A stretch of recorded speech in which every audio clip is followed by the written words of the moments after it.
Welcome to Asian Like Me, presented by me, Dr. Sohee Jun, the podcast for the modern Asian woman redefining what it means to thrive. I've spent years navigating the complexities of culture, family expectations, and career ambitions. Here, we have real, unfiltered conversations with incredible women who are breaking barriers, charting their own paths, and owning their power. Together, we'll dive into the wins, the lessons, and the challenges we all face. And yeah, we'll laugh. We'll share stories and drop some actionable tips to help you crush it in your own way. This is your space to feel seen, heard, and inspired. Ready to rewrite the rules? Let's drop in. I'm so excited for this conversation and to have you all drop into the conversation with Eva Lin. I think it's something that I have to share with the listeners about how I found you. I was at my home and looking through the local paper, and I saw a photo of this amazing woman, and the photo and the story just caught my attention. It's one of those moments where you're like, I don't know what's happening, but I feel like I have to pay attention. So I read the story, and it is of this amazing dynamo, Eva, who we're going to be in conversation with today, and about her story and her heritage and the lessons of perseverance and success and all of the things we're going to talk about. So I'm so excited to have you here, Eva. So welcome to the conversation. Thank you so much, Sohee. That's very kind of you to make this introduction. It's all true. I was like, ooh, I have to reach out to Eva. Thank you. So I want to start with the first question I always ask my listeners, which is, what's currently lighting you up? I think my girls are what's really lighting me up. I have a 4-year-old and a 6-year-old, and it's just truly a joy to be a mom and to watch them grow. And every day it's just so dynamic. Different challenges, of course, depending on what mood they're in, but they're just so cuddly. And I think it's really heartwarming to hear my older daughter, Olivia. She's 6 years old, and she would say, Mama, you're such a hardworking person. And I'm just like, how do you know? How does she know? Yes, yes. I think it's just knowing, and there's so much of the awareness that whatever I do, my girls are watching. And because they're watching, I want to be even better of a role model for them. So they understand their power within them and their ability to become an individual, like of their own, whatever shapes them, their thoughts and desires. And I think I'm extremely aware of that now that I'm a mom. Yeah. Yeah. I love what you said to describe the girls because the word you used is dynamic. And I find that word very descriptive of where my kids are too. Probably at any age you can apply that word. My kids are 15, 13, and 10. And I think they're still cuddly and they don't want to be cuddled in truth. Yes. And I do really want to double click into what you said about they're watching you, and that's how they know that you work hard. I know that my kids watch me in different ways too, especially my daughter. You described like the power within them. Is there something intentional that you're trying to leave with them? I think the intentionality comes to just my observation of how we're shaped as a human being. And a lot of it came early on as a child. And because the way how I become an individual myself, that's something that's really important to me, that I want my girls to have an experience where they can think on their own. They aren't impacted negatively by how I think. And I guess what I mean by that is a lot of times, like when parents are overprotective, they'd be like, oh, don't do that. Or, oh, no, that's dangerous. And I tend to want to have them experience it. And a good example is my younger daughter, Sophie. She's a very girly girl. Every morning she'll ask me, is it summer today? Even though it's 40 degrees out, she's, I want to wear my dress. I want to just go, I don't want to wear a jacket. I don't want to wear my leggings. I just want to be pretty. And normally, if you were an overprotective parent, you'd be like, no, no, you can't do that. It's too cold out. And my response, like, sure, go ahead. I want her to experience, like, okay, I have the freedom to do what I want. But then there's also the consequence, which is when she experienced the cold, is okay, never mind, it's not a good idea. I want Yeah. her to come to that conclusion rather than me hovering over her, say, oh no, you can't do this, you can do that. I think I'm very intentional about it just because I'm very strong-headed. So that's why I think just thinking my younger daughter tends to have my personality in that sense. So I think that's what I'm trying to get to. Yeah, I think there's so many similarities that I see. I'm a similar parent in the sense of I am around, and of course, when they're younger, there's different ways that you care for them and set some boundaries. All of that exists and is true. And I also firmly believe in my heart that you do have to let your kids go through experiences to have resilience, to get a little bit of what we call like the nicks and scrapes metaphorically, and also realistically or in actuality to be able to learn from things. I 100% agree with you there. And it makes me think of the question around undoing some of our heritage stuff. So I know you're of Chinese descent. So let's go there because I want the listeners to know of your history in terms of what brought you here and how you became so successful in your field of real estate. Thank you. Talking about the Chinese heritage, and I think that's the one thing that I was super mindful of as in the Chinese culture, it's really all about overprotective, very conservative, don't ever go outside of your boundary, don't question, don't Don't do yeah, anything except what you're told. and then I think it just because early on I was told I wasn't going to be successful, I wasn't going to amount to anything, and all because I am 4'11" in height, and my mom had this perceived belief that if you're not tall, if you're not beautiful, I'm not supposedly well growing up I was labeled as ugly, an ugly baby, a short baby, and not smart. So for Oh, all wait. I wish this was on video because I want the listeners to know, like my mouth was on the floor because in all ways, and I'm not a superficial that's honing on looks person, it's more like your soul is beautiful, your intelligence is beautiful, and it hits me deeply that those were the imprints left on you early on and that you were told that, like right. outright. Yes. Yes. It was outright. Recently, I was watching a movie and there was a scene of Asian parents just speaking very bluntly about how terrible their kids are. I'm like, oh my God, that's that's how my experience was like. And then there's no filtering. That's how I was conditioned growing up. And I think for potentially the first 18 years of my life, I believed it. And because I was conditioned to it, so I never thought I was able to do anything, and I never tried because I was told that I wasn't good at it.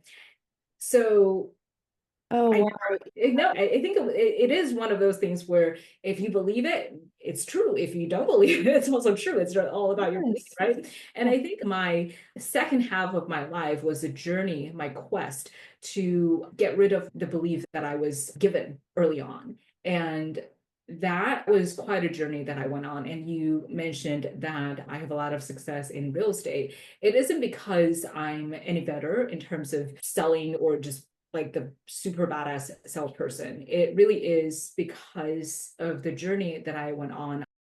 I really have this deep understanding of compassion and empathy for people.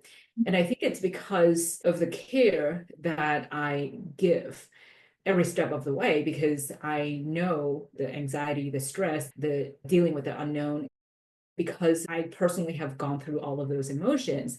And I personally have this gratitude whenever somebody thinks that they believe that I can do, that I want to do more just to almost as a payback for the gratitude.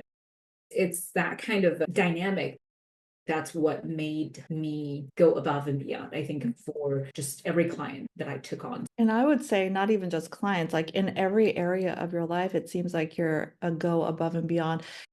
I read that you worked 3 jobs to make it through USC, which was in and of itself a challenge to get into. And that deeply reminds me of my parents' story. They came here in their early 30s, and so they worked multiple jobs to make ends meet.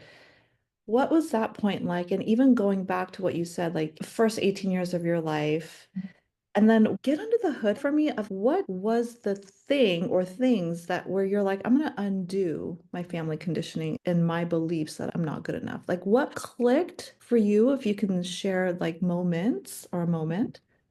I actually, I think it was the opposite. It was because I was just trying to do more to please my mom. It Mm. was like because I didn't get the love from my parents. So there's so much desire within me to want to please her and wanting to prove to her that I was worthy of her love. And it was because I was so craving for the love that I wasn't able to get. And I was just constantly trying to find different ways. See, I got into USC. And just like, even though you got in, you can't pay through your way or you won't be able to graduate.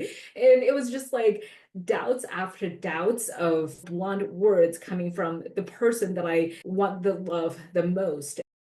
And I think that's when I felt the most disheartened.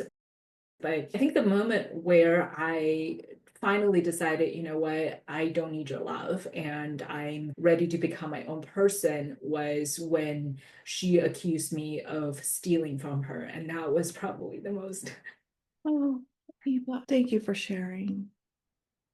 it's almost 2 decades. Yeah, I think this is something I'm still working on. And yeah. as much as it's been almost 2 decades, it's just one of those. It hurts so bad.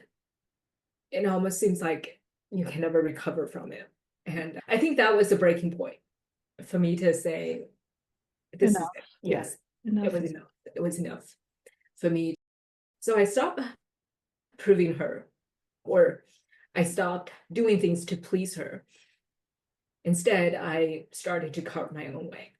And that is literally the journey, right? Of noticing what beliefs you have that are imprinted. What are those that are theirs and what's yours? And that's the hard work. Yeah. Yeah. Man, I have to take a breath because it is so real. And I think that whether we're Asian females, no matter what heritage, nationality, where we come from, there is that part of us that wants deep love from the most important person, whoever that is in our lives.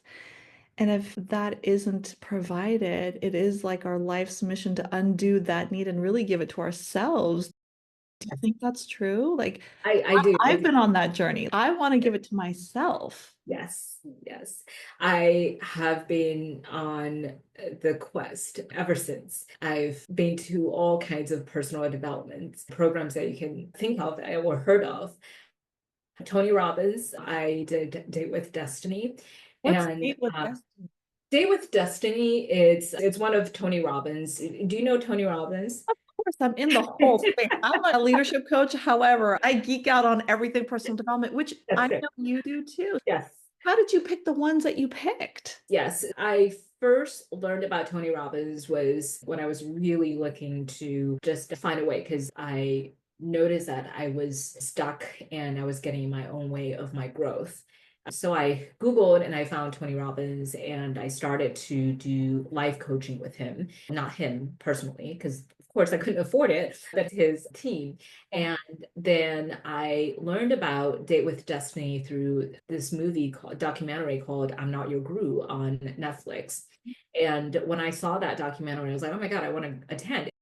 It's Florida. It was a week-long event. And that's when I had my next breakthrough, which was to really understand it's really how I talk to myself. It's the belief. What I said, if I believe, it's true. If I believe in a certain way, then it's also whatever I believe is the Yeah, reality, essentially. yeah. And that's when I had my first breakthrough to start to believe in myself.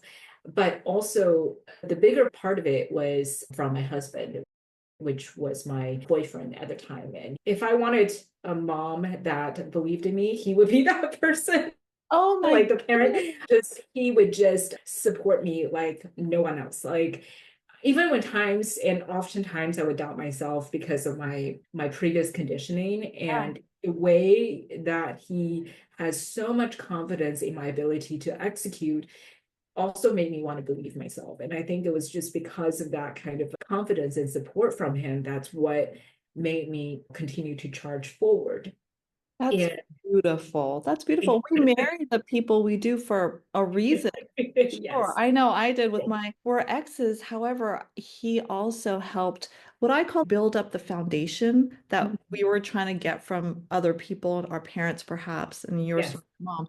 It's like they give us that foundation, that scaffolding. And maybe it's a mantra of yours now. It's if you believe you can, it's true. If you believe you can't, that's also true. I think that's what we're trying to get at, that mantra. I'm butchering it too. I don't know. It's like whatever you're thinking is a reality. And Yeah. That's the mindset stuff, which, by the way, is all written. I am a yes. mindset geek. I do Yes. powerfully believe there's a way to reframe our thinking, thinking Yes. by thinking. And that's what you're talking about. Yes, that's right. If you look at your day, you can say, oh, it's a beautiful day, or it can be a very challenging day. Like you make it however you mold it however you want. And you can have a very pleasant day, or you can also make yourself miserable by just this and that. So it's really about, and I think that's what I have gotten the most over the years. And that's why I really focused on just how I talk to myself, how I prepare myself to not just in business, in fitness. After I had my second baby, I was 50 pounds overweight. And Oh, I, Eva, the reframe here is just 50 pounds of baby pounds. I know. Not really overweight. You were baking a baby. Yes, yes, it was a lot. And it was, again, it was just my talking to myself that I'm changing my lifestyle. It's not that I'm overweight. I'm just changing my lifestyle so that I can serve myself better, so that I will have more energy. Because obviously, when you're overweight, you're just not as productive, right? I can't think clearly. And then when I exercise, eating healthier, I realize I have more energy, I'm more productive, I'm happier.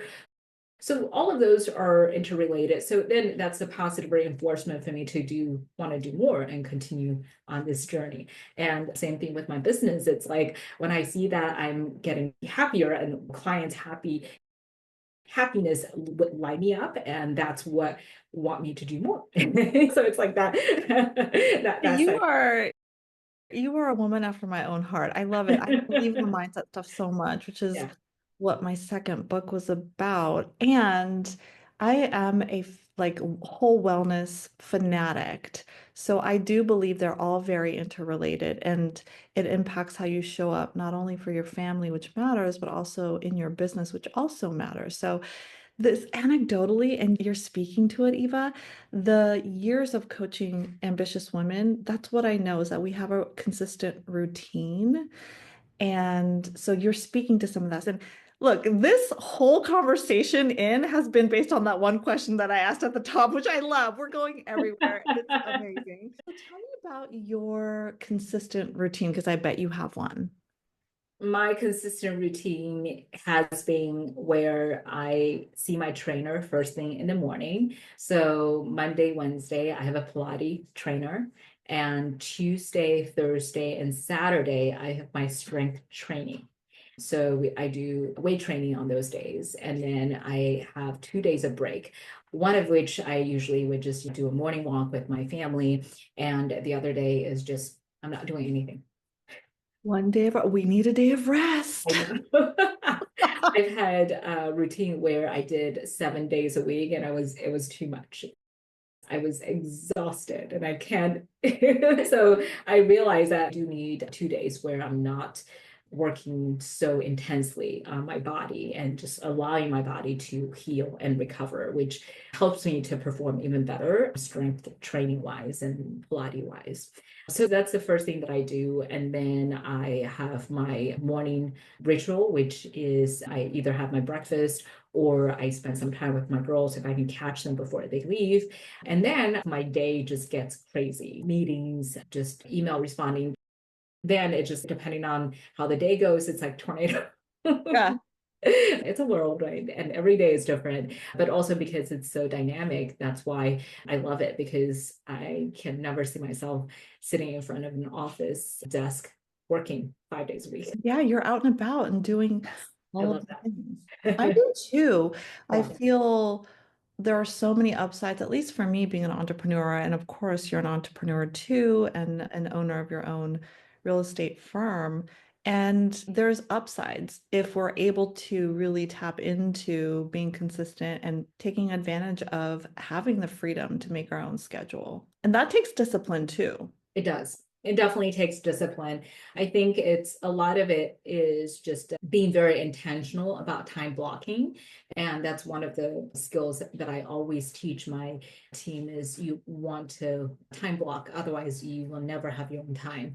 I'm just constantly being pulled in all directions. And there's always different questions coming my way. And it's all about every time I see a message, I have to tell myself, I'm in a meeting. If I were in a meeting, I won't be able to look at this message. Like we're in a meeting right now, and if I have an incoming call, I can't take the call. So I just have to constantly remind myself, especially if I'm in the midst of doing something important. And that has really served me well so that I'm not like this monkey brain going all directions. Oh my gosh, I know. You said the word that I love, and I caught on to it about 2 years ago now, which is time blocking. So Mhm. this is when I finally got to listen to The Atomic Habits by James Clear, and Yeah. you probably got it from his book too. Such simple yet so profound when you practice time blocking. You can do so much because you just said it, we are such a distracted world and things are coming at us all the time, every time. So if we're going with what comes at us, we are reactive and not able to get to the stuff that matters, which is a priority. So I love that you shared that example. I want to double click on because you love professional development, you love developing yourself. And I obviously know through your story why, but what keeps that going? Because I know for me, I'm voraciously developing myself. I'm always reading. I cannot learn enough. And so, where does that come from for you? What does that drive? That's a really good question. I think it's just that need. I still have that need to prove to the world that I'm worthy. And I think it's because I have that need to validate myself. And that's why I constantly wanted to do more. Now, in real estate, ironically, it's a world of rejections. So Let's talk about that. How do you develop a thick skin? I know, right? So I think when I first started, I probably get rejected. I'll tell you, there's a period of time I was rejected by almost, I think it was 10 clients in a row. And it was just awful. The rejection that you get, oh my God. As much as I tell myself, it's just business, it's, and that in itself is also a practice and it's a mindset development. And for that reason, at one point, I had 11 coaches. 11 Okay, coaches. well, at one time, Yes. Eva, you Yes. are amazing. I cannot even. I thought I had a lot of No, no, I had a lot of coaches, and I think I needed it too. I needed it in different areas of my life, and I was on a mission to really just peel off the old identity, the old belief of what I thought was true or what I thought was the fact about myself. And again, it was a different conversation that I needed to have with myself every day. And that came from just actually talking to different coaches, to different growth development coaches, and help them understand the different perspective. Mhm. And it's because of that I was able to perform better. And I always see myself as a performance athlete. And this is one of the things that one of my coaches told me. He said, think of yourself as a performance athlete. You are supposed to be preparing every day. And every time you go meet with a client, that's your Super Bowl. Mm. So the work is already done by the time that you meet with a client, regardless of whether they're going to work with you or not. The outcome, it doesn't matter. It's whether you have prepared yourself for that day. And it's because I was so intentional about preparing myself for those meetings. That's why I was able to do so much more. And the intentionality of continuing to sharpen my skills and not get complacent, that was another reason that I was able to have a much higher conversion rate. And I always tracked my conversion rate when I meet with clients. My rejection rate used to be like 70% and then to 50%, and now it's 90% conversion, which is phenomenal. Oh, Uh, wow. That's and it is work. A lot of people say, oh, all of a sudden I see your signs everywhere. Like, how do you do it? And there's a saying, overnight success, and it's over 10 years. It's like the yes. overnight success is after 10 years of consistently doing the same thing and getting better at it to get to where I am. And I think what got me going and kept me going every step of the way was just my desire to never let my kids to have the same lifestyle that I had growing up. I Mm. never wanted money to be the problem. I never want that to be the reason that I yell at my kids or losing cool over money. I don't ever want to tell my kids no when they ask me for a toy present. The only time that I would say no to them is because they have too much, right? Mm. So it's that desire is so strong, and that's what carried me over. So even though it seems like I've done very well, but I'm still continuing to grow because now I'm on a different mission. I want my girls to see that if you set your mind to it, you are going to succeed.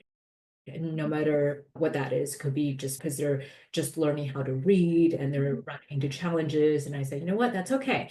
This is just a muscle in the beginning. You're not familiar with this muscle, so that's why you're falling a lot more. But as you get better, you're going to get stronger. And that's when you would see that, oh, it's easy. It's easy to read. It's easy to write. It's all the practice that you put in.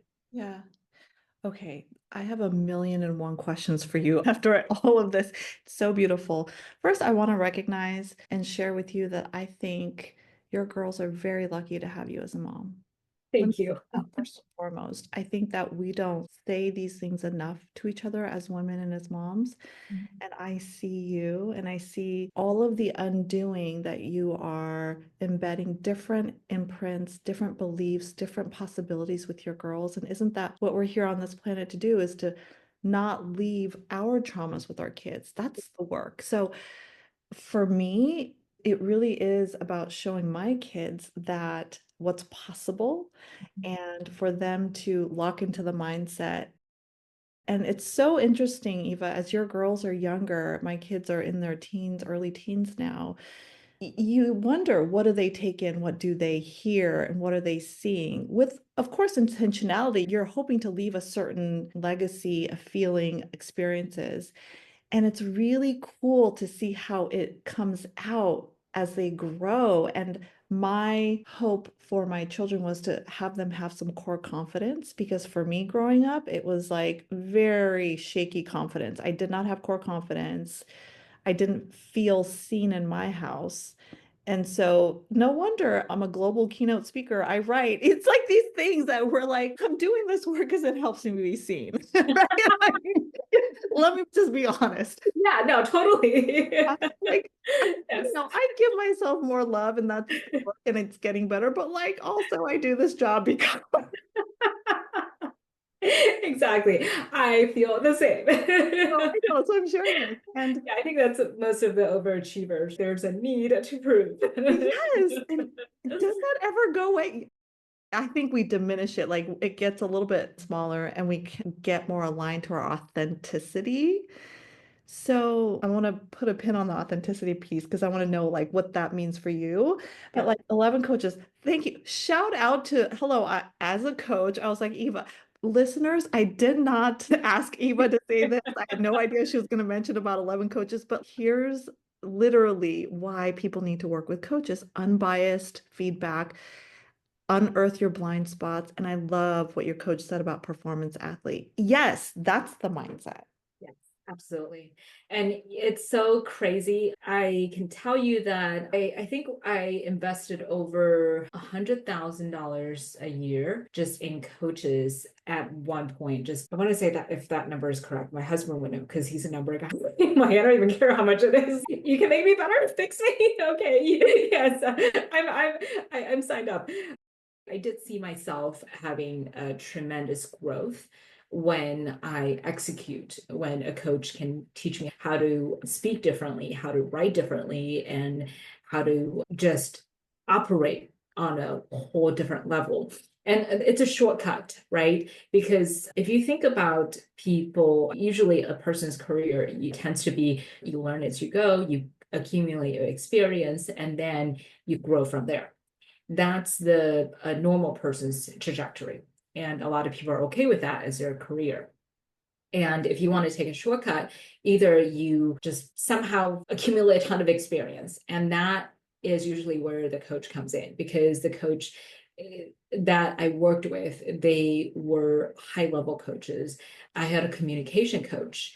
She was a New York's best time author, Shelley Chavez, and she wrote this book about, I forget the name of the book, Words That Change Minds or something like that. I have it somewhere here. And we sought out to her and it wasn't that expensive. I thought she was going to be like, oh my gosh, I can't afford Hundreds of you. thousands, yeah. But it wasn't bad. And I think a lot of times people don't look for coaches because they thought that's only for people who have a lot of money. I don't think that's true.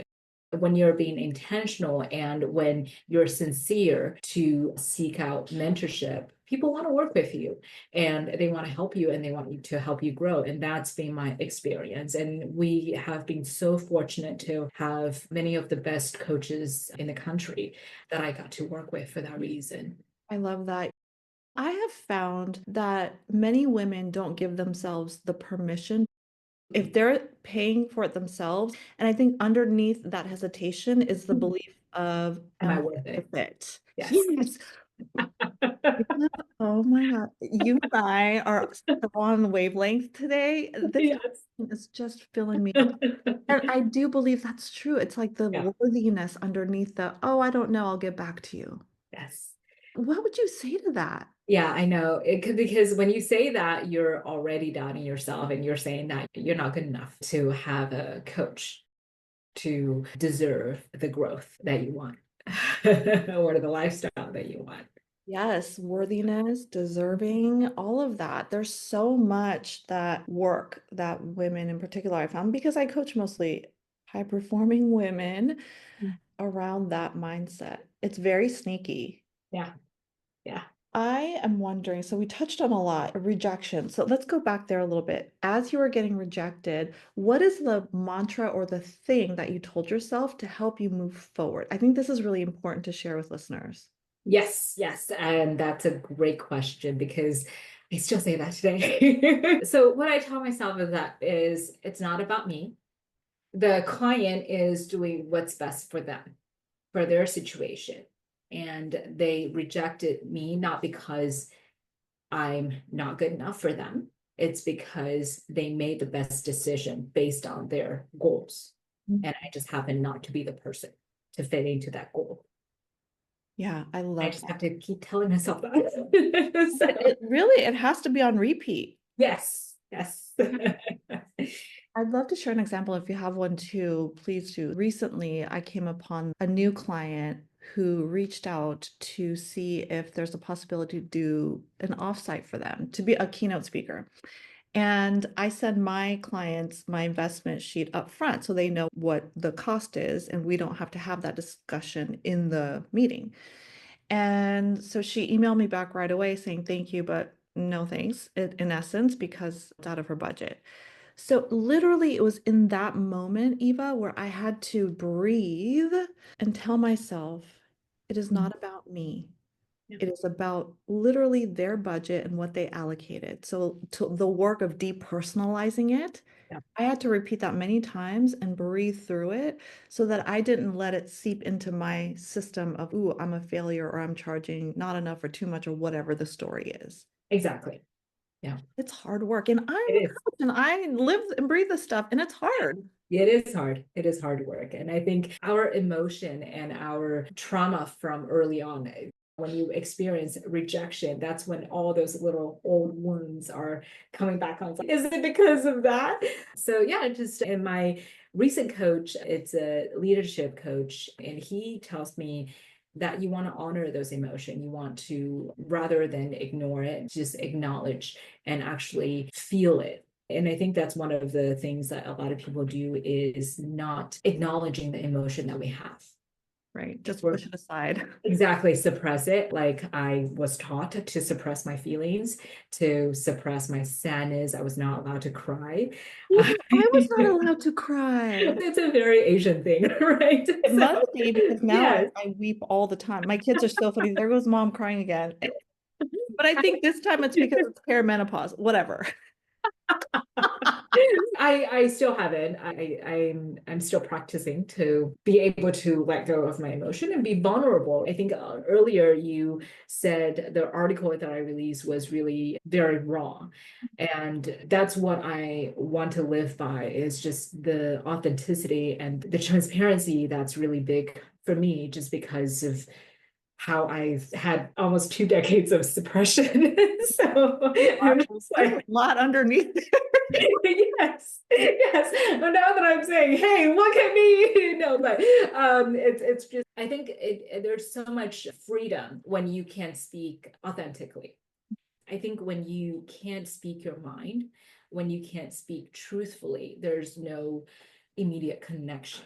There's that layer of almost what's the word, inauthenticity that goes with this layer of almost like a distant. There's a wall between us when we can't speak truthfully or transparently. Yeah, I call it performative. There's like a performative aspect that Mm. comes out when it's not authentic. And so pull on that a little bit more, Eva. What does it mean for you to be your authentic self? I think what it means is just be able to speak in a way where not that I would intentionally hurt feelings. I'm not here to hurt anyone's feelings, but more so to let them hear the truth that they deserve. Whether it's going to serve me or not, that's a different story. And the motto that I have is I always go for a relationship before I go for money.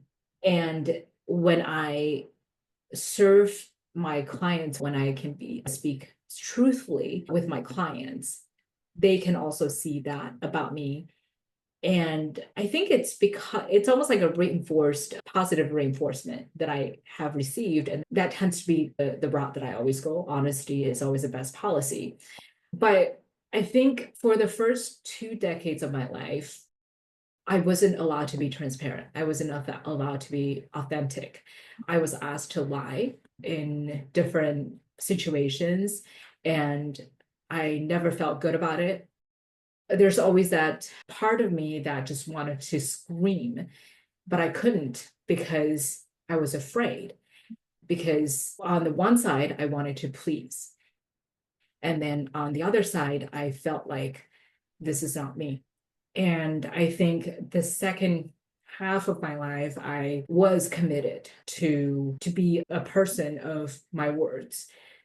And I think it's because the feeling that I had when I had to lie for different reasons that made me have the need to just be as truthful to myself and to everyone that I care about as much as possible. I had a coach where integrity was one of the big things.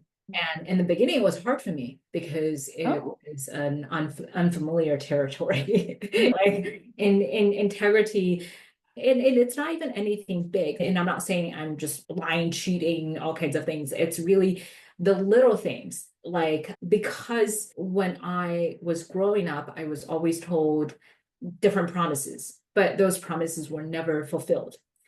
And that became a very sensitive thing for me. So Mm.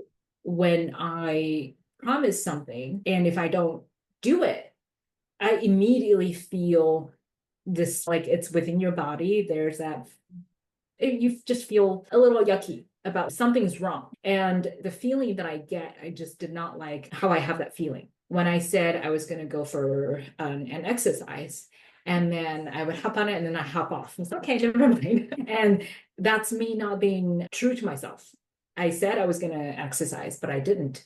And I would do that again and again. And then I would be saying to myself, if you said you were going to go exercise, but you didn't, what does that say about yourself? And because I question myself of these things, and it's the small things that lead to the big things, Yep. right? And Yep. if I couldn't commit to the little things that I said I was going to do, how can I be held responsible for big things, big responsibilities, like raise my kids? Mm. So it's just all of those different examples, and always me asking myself, like that person in my head asking, oh, wait, but you said you were going to do this, but you didn't. And then, so it's from that I realize it's like the integrity that you're talking about. It has to be consistent. It can't just be because it serves you. It can be because it's convenient. If you said you're going to do it, you're going to do it. And I think that's how I was able to lose all of the weight that I was committed to doing. And I wasn't getting results for the first 2 years. And it was frustrating. Do you hear that, listeners? She said 2 years. Yes, and not going anywhere. It's just, I was not getting any results. And so I had a Pilates trainer, I had a weight trainer, and then I hired a nutritionist, and it was a nutritionist that helped me to lose the stubborn 10 pounds that I was not able to get rid of. And it was how I eat. And it's not even that I was eating unhealthy. I just had a habit of snacking. Yep. Anytime I have downtime, I'm looking for snacks. And that's why. So it was just like, huh. I Anyway, know. I'm going off tangent here. No, it's okay. I love it. The integrity part is so important. And what you said about starting with yourself is the place to start it.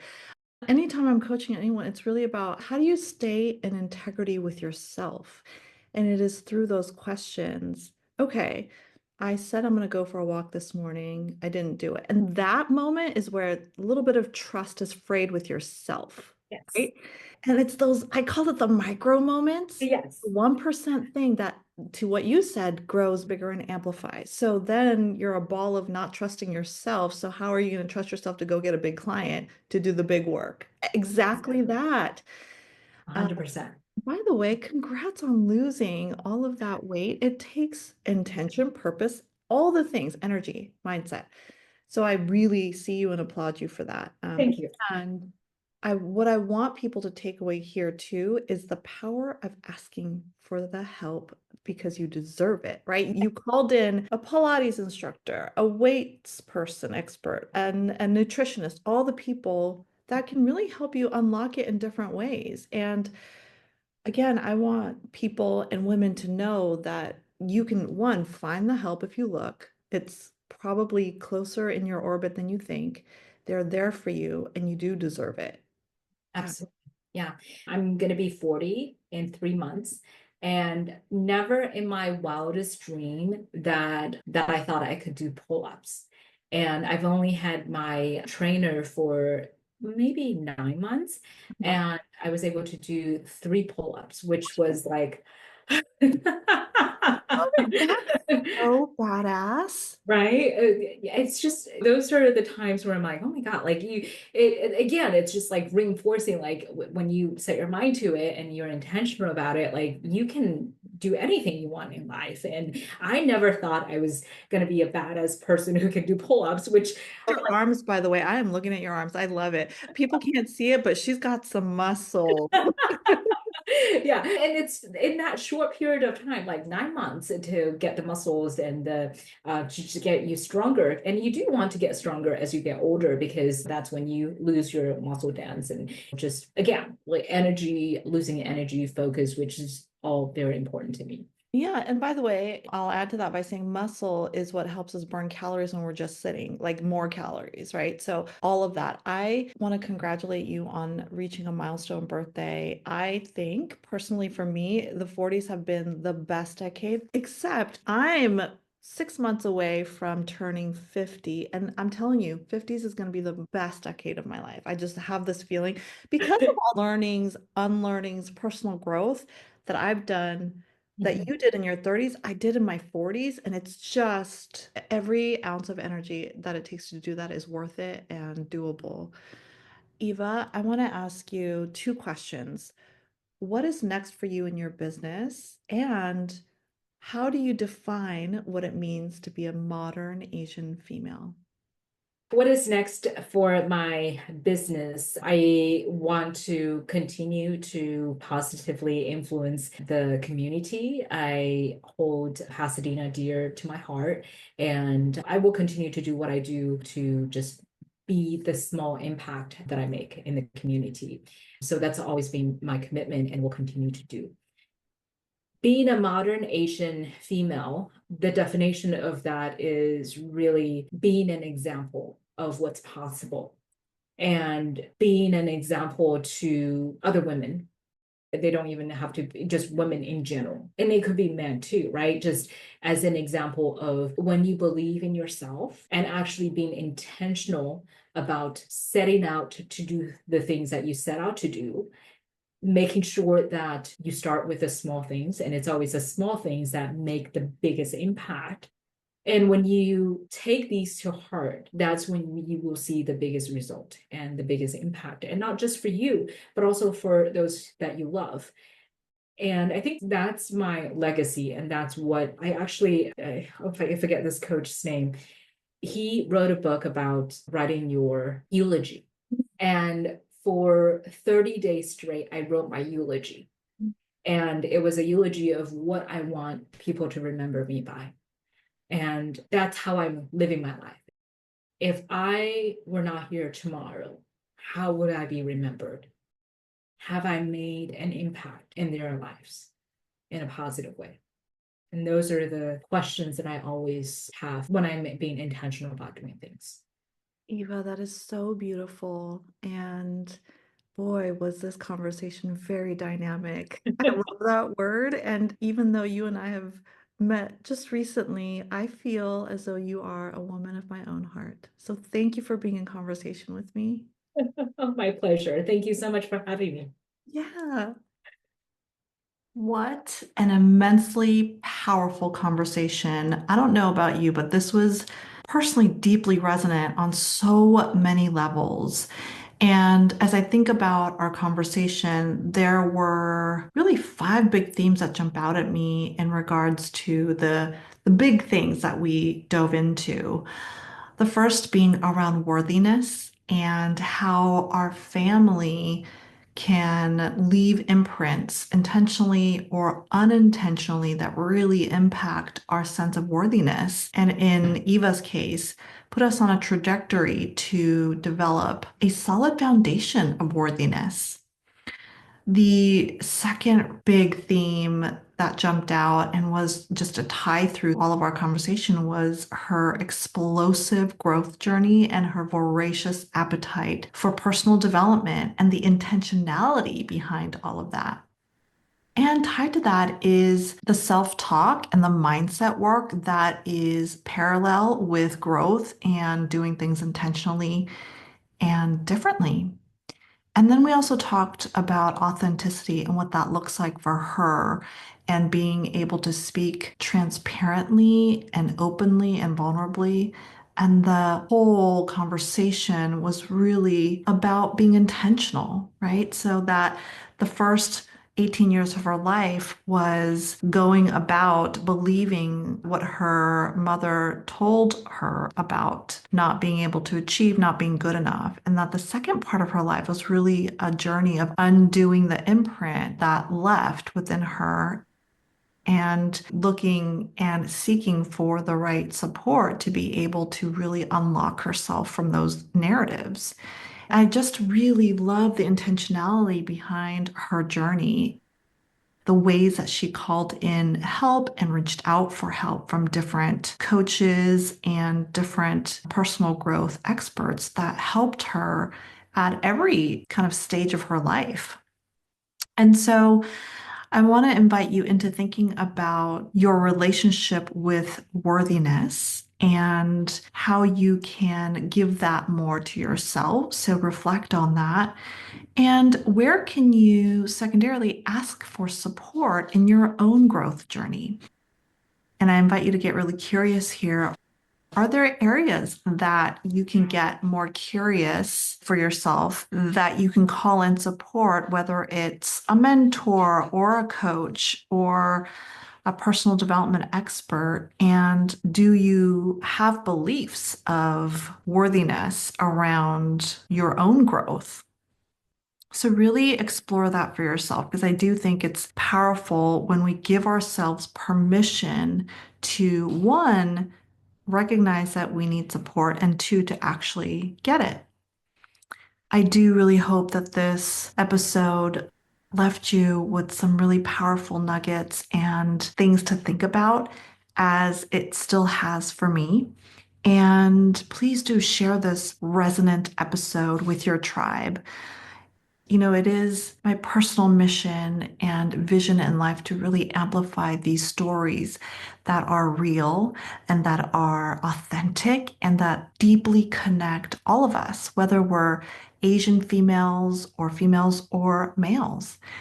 And I'll share with you an example where I went to dinner with a friend of mine recently. And she's not Asian. However, she really gave me some great feedback in that she said, "Hey, I listened to episode 3 and I really resonated with her story and sharing about family traditions, and that she saw herself in conversation." And so, this is why I have brought about Asian Like Me, because regardless of whether or not we're Asian, there is this powerful aspect of sharing stories that connects all of us. And don't we need this now more than ever? So please do share this episode with your tribe. I read all of the feedback, so I just want to thank you, thank you, thank you. Please do continue to follow. If you haven't hit the follow button, please do so now, because I'm bringing forward so many more deeply connective conversations from women of all walks of life. And that is very intentional so that I can highlight stories of unique journeys. And please do leave feedback because I read every single one of them. I appreciate all of you for listening. Until next time, please join me in another conversation.